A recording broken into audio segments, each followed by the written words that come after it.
For the past 2 weeks, I've been moving houses, and if you've done it recently, you know how tiresome and exhausting packing down everything you own just to pack everything up again a few days later. And I'm by myself. I have my 5-year-old daughter, which I have every other weekend, but she has, half her stuff at my place. So I'm packing down for 2 people, doing everything by myself and packing up everything. So if you've done that before, you know how tiresome it is. And I've been really exhausted. And that's why the past week, I had 1 week where, more than a week where I didn't upload a single video.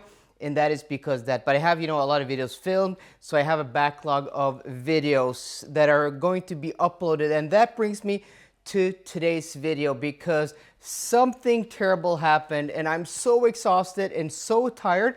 I'm just trying to get, this whole moving thing done with new furniture and everything that has to be mounted. You can see all the mess behind me. And if you guys want a tour of my new apartment, well, let me know down below. It's not the biggest place. It's like 80 square meters. But, for 2 people, that is quite big. So I'm not complaining. I'm really happy here. But the past week, been really exhausting. And I was sitting today editing the next video that was about to go up tomorrow. And that was my full review on the Tesla Model S long range. So sitting there, first I go through all the clips, I lay them out, and then I add all the B-roll. So, the review was done, edited. I was just going to place the B-roll and, just stabilize some footage and stuff like do color correction. And then my computer, my MacBook was starting to act up really strange, like really laggy. And I'm like, okay, I'm just going to reset it. And then when I turn it on, the files that were in the editing software were gone. I don't know what happened. For the past 2 hours, trying to recover the footage from the SD card.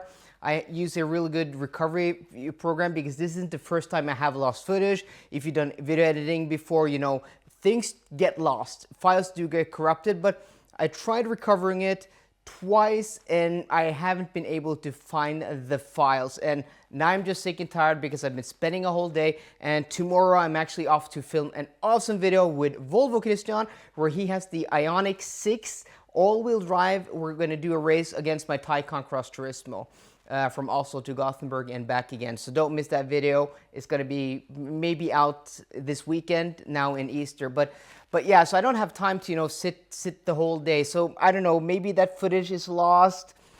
I was really satisfied with the review and my conclusion with that car. Great range, great performance, great, practicality when it comes to front cabin, trunk, and front. But, it's the same price as an Audi e-tron GT. It's the same price as my Porsche Taycan Cross Turismo. It's the same price as the Mercedes EQE 53 AMG I've been driving also the week I had that car. And in my opinion, just, the quick summation of that car, I really like a lot about that car, but, the infotainment system has become too complicated. The yoke controls, the buttons on the steering wheel are just too complicated. And that alongside the car having good but not the best build quality, good but not the best ride, it just doesn't feel like a product that should cost like 130,000 euros is what that cost here in Norway spec'd. I drove that car side by side with the Mercedes EQE 53 AMG. I drove side by side with my Porsche Taycan Cross Turismo, and it just doesn't feel as polished. It doesn't feel as refined or as luxurious or as well put together. Yes, you have the supercharger network. Yes, it has great range with 19-inch wheels and also amazing performance. But if you're not looking for, the most range, if you're not looking for, also has the fastest charging speed in added, miles or kilometers per minute or per hour of charging. But I mean, the Taycan Cross Turismo and the Audi e-tron GT aren't far behind. They're like a close second place. But when it comes to range, supercharger network, and charging, it is flat out the best. But if you're looking for something else in an electric car, like I am sometimes or most of the time, I don't think, it is the best. My arm's just tired. I've just been moving so much. I don't think it's the best car for the money. I mean, if you're coming from a Tesla Model 3, it's going to be pretty cool as an upgrade, nicer materials, nicer interior, better seats, better sound insulation, better comfort, more performance, and more range. But it's also twice the price as a Model 3 performance. So you have to consider that. I think if it costs like 20, 30 maybe even 40,000 euros more, it would be worth the money.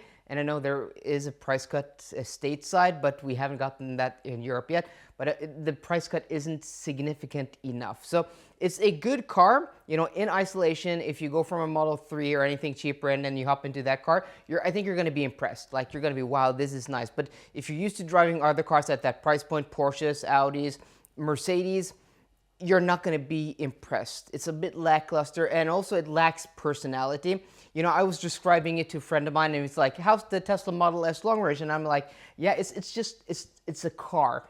It's a car. If aliens came to planet Earth and you were going to describe a car, you would describe a Tesla Model S. So, I mean, it is what it is. It's great for range, especially if you could with the 19-inch wheels. If you go to the 21-inch wheels, it actually loses almost 100 kilometers of WLTP range to range. So this is just a quick take. I just want to get that out there. And yeah, I'm just tired from moving. And then on top of that, you know, I lose the files from this review. So maybe I'll be able to recover it. I won't have time to look at it today. I won't have time to look at it tomorrow, but maybe later on. Let me know if you really want that review. Maybe I can borrow the car again from Marcus Bil, who has been lending me that car, and do another review. So guys, that was just a quick update. Why there have been little videos lately. I've been moving houses, but once I'm in here, settled, it's going to be great. I'm going to be pumping out a lot of videos. And finally, I have my own charger here, which is really, really awesome. I have, you know, place to park 2 cars now, which I can charge.